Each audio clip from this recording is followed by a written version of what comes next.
परम आदरणीय माननीय मुख्यमंत्री जी को प्रणाम निवेदित करता हूँ। पूजनीय संत चिन्मयानंद बापू जी को विशेष प्रणाम।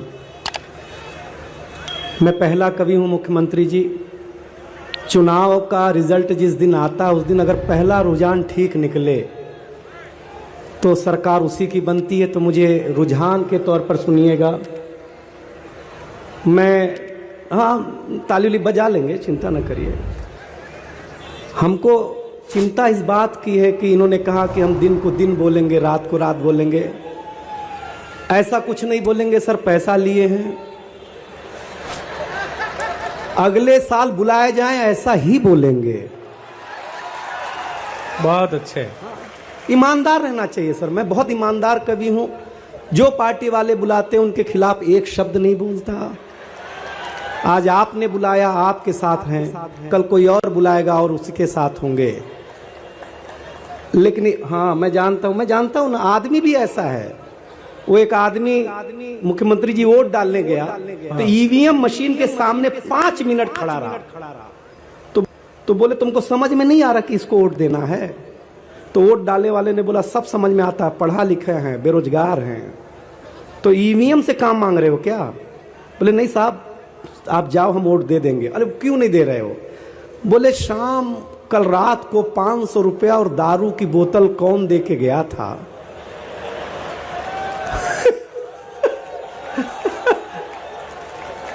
उसी का नाम याद कर रहे हैं, वही बटन दबाना है साहब।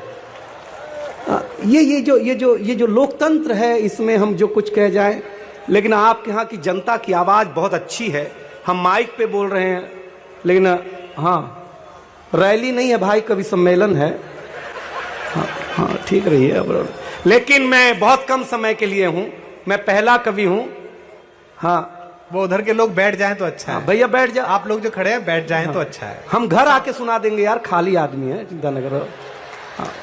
हटिए, मतलब का मैं प्रणाम करता हूँ। कोई व्यंग कर जाऊं, कबीर के खानदान से हूँ, क्षमा करिएगा।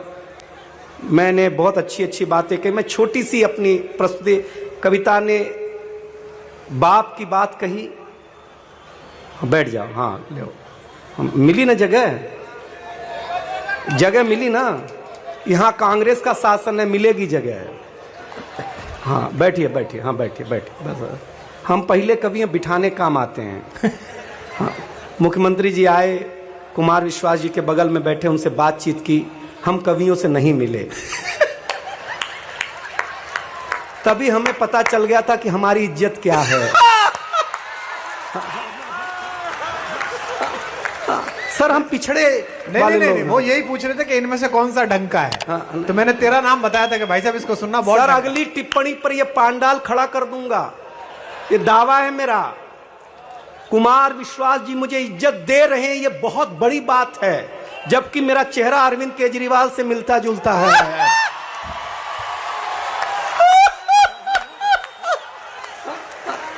हद है सर, ये बहुत बड़ी बात है। हाँ। और ये साहित्य में ही संभव है, राजनीति में संभव नहीं है। हमारी मां झाड़ू से मारती थी,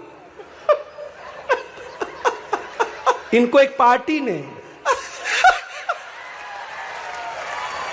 डॉक्टर साहब है यार, आप आनंदित रहिएगा, देखिएगा सर, हम कवि आदमी हैं। एक टिप्पणी सुनाता हूं, आपको अच्छा लगेगा। हम फकीरों का खानदान है। हाँ। हमारा खानदान थोड़ा सा बड़ा है, और उस बड़े खानदान से देखिए क्या है। हमारी तो एक दो पड़ोसन आपस में लड़ रही थी, तो एक बोली तू चुनाव क्यों नहीं लड़ लेती? तो दूसरे ने कहा पति से लड़ने से फुर्सत हो तब न लड़ें, और केंद्र में है, उनके यहाँ पति जैसी व्यवस्था नहीं होती है, इसलिए वो खुद लड़के जीत जाते हैं। भाई साहब उसमें कौन सी बड़ी बात है? यहाँ तो घर में भी लड़ना पड़ता है, भरवार में। लेकिन ये कविता का रंग है। इतनी भीड़ देख करके कहाँ से बुलाते हैं भाई न्यूज़ 24 वाले। हाँ। ये लल्लूराम.com वाले, इनको बांट दिया। इसमें हमारा धंधा नुकसान होता है।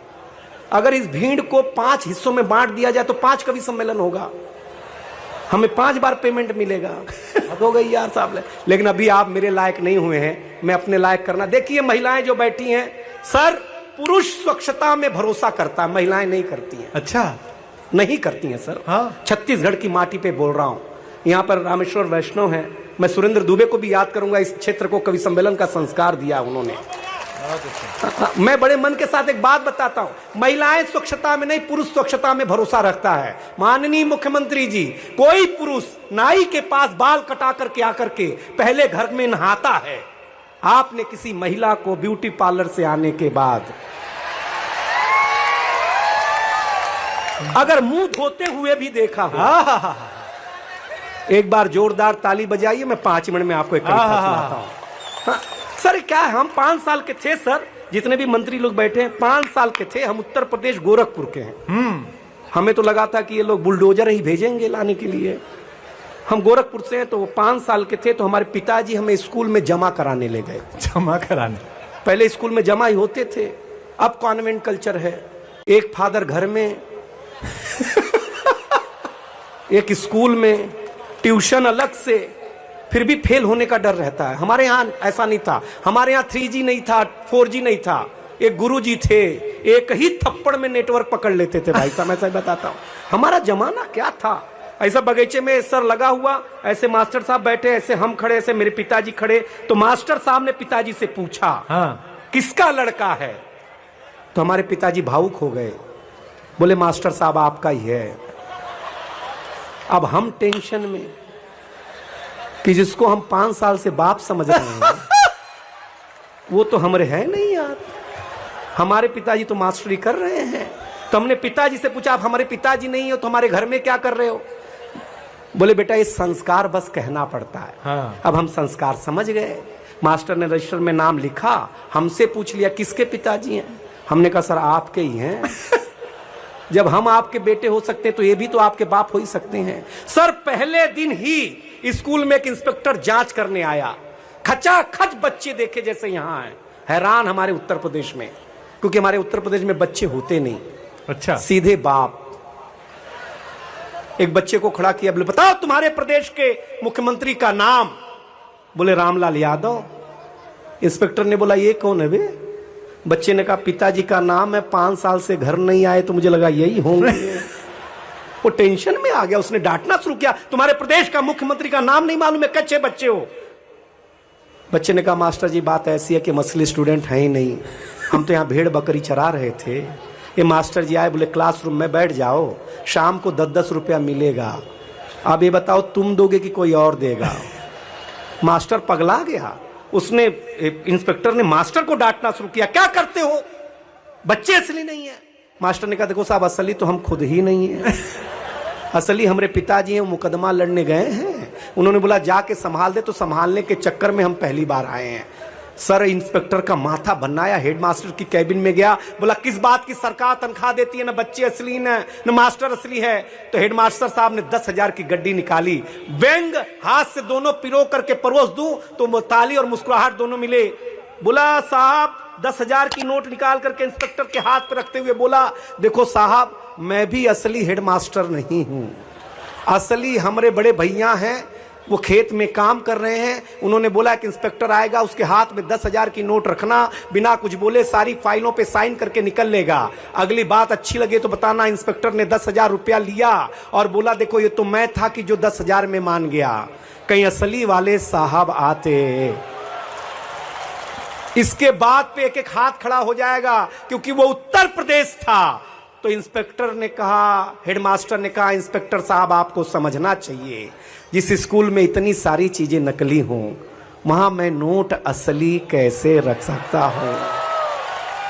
उस व्यवस्था में मैं कविता सुना रहा हूं, क्योंकि कविता का रंग जब हरिवंश राय बच्चन की कलम में उतरा तो उन्होंने लिखा रंग बरसे भीगे चुनर वाली, ये रंग आस्था की चौखट पर आया तो मीरा ने गाया श्याम पिया मोरी रंग दे चुनरिया, ऐसी रंग दे कि रंग नहीं छूटे रामा, तो अभी याद होए चाहे सारी उमरिया। ये रंग फिल्मी पर्दे पर आया तो सुनील दत्त साहब ने कहा कि रंगा और नूर की बारात किसे पेश करूं, ये मुरादों की हंसी रात किसे पेश करूं। ये रंग शायरी में आया तो शायर ने लिखा इसी रंग रंग में रंग है, तुझे रंग रंग में रंग दिया, मेरा रंग आया है रंग पर, तेरा रंग चढ़ के उतर गया। ये रंग कविता में आया तो कवि ने लिखा इस रंग बदलती दुनिया में मैं रंग बेचता हूं। और अंतिम बात पर एक हाथ खड़ा करना, ये रंग जब 18 साल के नौजवान के सर चढ़ करके बोला तो गली गली में भगत सिंह ने गाया मेरा रंग दे बसंती चोला माए, मेरा रंग दे बसंती चोला। बहुत अच्छा, बहुत अच्छा। ये ताली पहले बजा देते तो तेना खून खराबा नहीं करना पड़ता यार।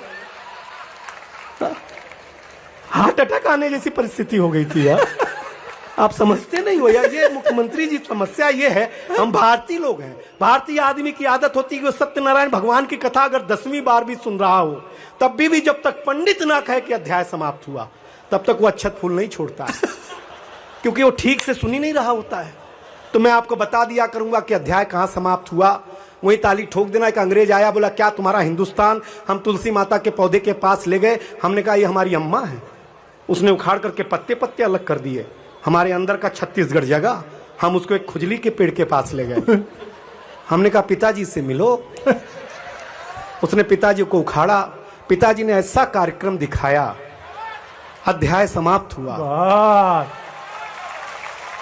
हाँ, मैं अंतिम रूप से बहुत अच्छे। हाँ, डॉक्टर कुमार विश्वास जी हैं सर, इतना पैसा ले रहे हैं ये, हम अगली साल भी आ जाएंगे, हमारा बड़ा कम बजट है। ये बहुत ले रहे हैं सर, क्या बताएं, लेकिन फिर भी ये बचे हुए हैं ईडी से, सीबीआई से। हाँ, क्योंकि ये जो लेते हैं टैक्स भरते हैं, टैक्स न भरें अगर वो चाह ले तो हो जाएगा, क्योंकि उनके चाहने पे सब निर्भर है। मैं तो भक्त हूं।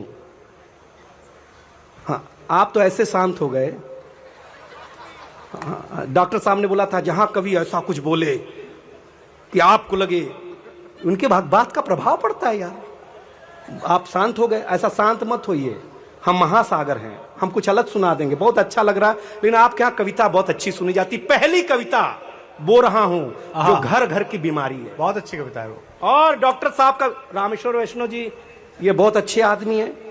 ये मुझे बहुत जमाने से कांकेर पहली बार हमको बुलाए थे और बोले थे बस से आ जाना और बस से चले जाना। हम आज तक बस में हैं। हाँ, सही बता रहे हैं। हाँ, देखिए दुनिया मोबाइल आजकल मोबाइल एक इजाद किया हुआ विज्ञान ही नहीं है। बापू चिन्मयानंद जी ने कहा था कि आज दिनेश वो कविता तुम सुनाना। मयंक जी को धन्यवाद देता हूं कि आज उन्हें लेके आए। संत सामने होता है तो अच्छा लगता है मुझे, क्योंकि हम तो बताएं महाराज जी, हमारे यहाँ कुंभ का मेला लगता है इलाहाबाद में। हमारी पत्नी को हम लेके गए, हमारी बीवी जैसे ही डुबकी लगा के बाहर आई तो एक नागा बाबा दिख गए। वो बाबा के पीछे पड़ गई, बाबा आशीर्वाद दे दो मेरा पति कवि हो जाए, माननीय मुख्यमंत्री के सामने सुन लिया जाए, बाबा आशीर्वाद दे दो इससे अच्छे पैसे मिले। बाबा 10 मिनट सुना, 15वें मिनट में भड़क गया। वो बोला मैं नागा बाबा हूं ही नहीं, मैं नहाने गया था, किसी ने कपड़े चुरा लिए हैं बच्चा। हम सही बता रहे हैं, ऐसे बहुत घूम रहे हैं भाई साहब, जो नागा बाबा नहीं है, जिनके कपड़े चुराए गए हैं, और हम संत गिर जाते हैं। महाराज जी क्या करेंगे? तो ऐसा नहीं है महाराज जी, तो क्या सुनाते हैं, बहुत अच्छा लगता। तब देखिए कविता का कोई मापदंड ताली नहीं होती, ऐसा कुमार विश्वास जी कहते हैं, लेकिन कवि की हिम्मत जरूर ताली होती है, ऐसा मैं कहता हूं। आप सुदीप बोला मेरी बहन को सुनिएगा, मुझे अच्छा लगता है। देखिएगा अब मैं काली मांगूंगा नहीं, आपको लगे कि दिनेश बावरा, क्योंकि व्यंग करना नहीं चाहता हूं, पता गरीब आदमी हूं, कभी आदमी हूं, पता नहीं कब क्या हो जाए, व्यंग नहीं करूंगा। आपको सुनाता हूं कि सूरज, छत्तीसगढ़ वालों, प्यारे लोगों, मोहब्बत वालों, सूरज तेजी से ढल रहा है, जमाना रोज बदल रहा है। वाह। एक चौराहे पर भारत का नक्शा उसने उठाया तो एक आदमी, नेताजी ने पूछा कि क्या करोगे? बोले घर ले जाएंगे। बोले घर ले जाके क्या करोगे? बोले इसे संभाल के रखेंगे। बोले नहीं नहीं, घर पे ले जाके क्या करोगे मुझे पता नहीं, ये नक्शा अगर तुम सम्मान करते हो तो यहीं जोड़ दो। उस फकीर ने 5 मिनट में उस भारत के नक्शे को जोड़ दिया। नेता हैरान थे, बोले हम ये काम बहुत वर्षों से करना चाह रहे लेकिन कर नहीं पा रहे हैं, आपने कैसे किया? अरे बोले महाराज बड़ा छोटा सा काम था, इस भारत के नक्शे के पीछे एक आदमी का चित्र था, मैं आदमी को जोड़ता चला गया, भारत का नक्शा अपने आप बनता चला। राहुल गांधी अगर भारत को जोड़ रहे हैं तो तालियां बजनी चाहिए, चाहे वो नक्शा हो चाहे वो देश हो साहब। तब सुनाता हूं कि सूरज तेजी से ढल रहा है, जमाना रोज बदल रहा है। एक बापू, एक फकीर ने टीवी पे प्रवचन देते हुए कहा कि अगर आप मोह माया से दूर रहना चाहते हैं तो मुझे लाइक कीजिए और साथ में मेरा YouTube चैनल सब्सक्राइब कीजिए। अगर आप मोह माया से दूर रहना चाहते हैं तो मुझे लाइक कीजिए, साथ में मेरा यूट्यूब चैनल सब्सक्राइब कीजिए। आज नहीं तो कल होना चाहता है, हर एक वायरल होना चाहता है। पहले मेरा बच्चा घर से बाहर जाता था तो मेरा जी घबराता था, घड़ी पे नजर रहती थी, समय पे नहीं आता था तो मैं पड़ोस में पूछने चला जाता था। लेकिन अब मैं लाचार हूं, बेकार हूं, क्योंकि खुद के ऊपर खुद का बस नहीं चल रहा है। मेरी आंखों के सामने मोबाइल मेरे बच्चे को निगल रहा है। न मैं चिल्ला रहा हूं, न किसी को बुला रहा हूं। अगली 2 पंक्ति पे देखना चाहता हूं जन समूह समर्थन करता कि नहीं। न मैं चिल्ला रहा हूं, न किसी को बुला रहा हूं। इस घटना ने मुझे परेशान कर दिया है। अभी मैंने अपने बच्चे का बचपन देखा भी नहीं कि इस मोबाइल की दुनिया ने उसे जवान कर दिया। आए बहुत अच्छे दिनेश, बहुत धन्यवाद। जवान कर दिया है। मोबाइल जिसका भी आविष्कार है छत्तीसगढ़ वालों, उसका सम्मान है, क्योंकि इसका हमारे जीवन में बड़ा योगदान है। वाह। लेकिन एक एक पंक्ति संभाले, मैं कलेजा निकाल रहा हूं तो आप हाथ निकालना। वाह। इस मोबाइल जिसका भी आविष्कार है उसका सम्मान है, क्योंकि इसका हमारे जीवन में बड़ा योगदान है। लेकिन इसके भीतर के कुछ आविष्कारों ने, ऐप ऐसे ऐसे गेम में बच्चे पागल हो जा रहे हैं, इसके भीतर के कुछ आविष्कारों ने हमें भोगी बना दिया है। शरीर तो शरीर मनोरोगी बना दिया है। इसने हमारा संस्कार छीना है, इसने हमारा सुकून छीना है, इसने हमारा संस्कार छीना है। अगली पंक्ति पर आपके घर के चौखट के आंगन की बात, हमारा संस्कार छीना है। अरे छत्तीसगढ़ वालों, इसने एक साथ बैठ करके बतियाने वाला परिवार छीना। वाह वाह वाह, अच्छी बात है। इसने एक साथ बैठ के बतियाने वाला परिवार छीना है। इसने एक साथ बैठ के बतियाने वाला परिवार छीना है। आप कहेंगे इसने छीना है, मैं मीडिया के कभी सम्मेलन में हूं, न्यूज़ 24 के, इसने छीना है नई किताब की सुगंध को। वाह। अगली पंक्ति पर कुमार विश्वास जी का विशेष स्नेह, जरा देखता हूं छत्तीसगढ़ी देता क्या। इसने छीना है नई किताब की सुगंध को, इसने छीन लिया है निमंत्रण पत्र पर हल्दी की गंध को। बेशक बेशक। इसने घूंघट छीना है, हर रात छीना है, चैटता छीनी है। लेकिन भाई साहब, घर के कोने में एक बार बैठ के सोचिएगा, इसने आपके जीवन जीने का आधार अर्थात उत्सुकता छीनी है। ये जो विज्ञान है, इसके पास सिर्फ शरीर के रोगों का समाधान है। न सुकून, न आत्मा का नाद है, न सुकून की बोली है। सुलाने के लिए तो बहुत कुछ है इसके पास। छत्तीसगढ़ वालों, रायपुर वालों, सुलाने के लिए तो बहुत कुछ है इसके पास, लेकिन जगाने के लिए नहीं, एक छोटी सी गोली है। जगाने के लिए नहीं, एक छोटी सी गोली है। इसलिए अंतिम 4 पंक्तियों में विदाई चाहता है दिनेश बावरा, और देखना चाहता कैसे विदा करती है ये जनता। अगर आप इस दुनिया से थोड़ा दूर जाना, अगर इस दुनिया से आपको खुद को है बचाना, तो इस मोबाइल की दुनिया से थोड़ा दूर होगा जाना, वरना आप अपनी मखमली एहसास खो देंगे, जिंदगी के हरे भरे एहसास खो देंगे।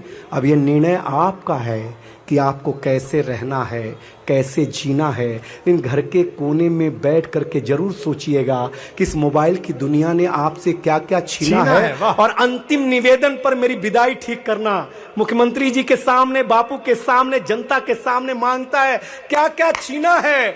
दिनेश बावरा मुंबई से आकर के झोली फैला करके निवेदन इतना करता है कि अपने हौसले को बुलंद करना सीखिए।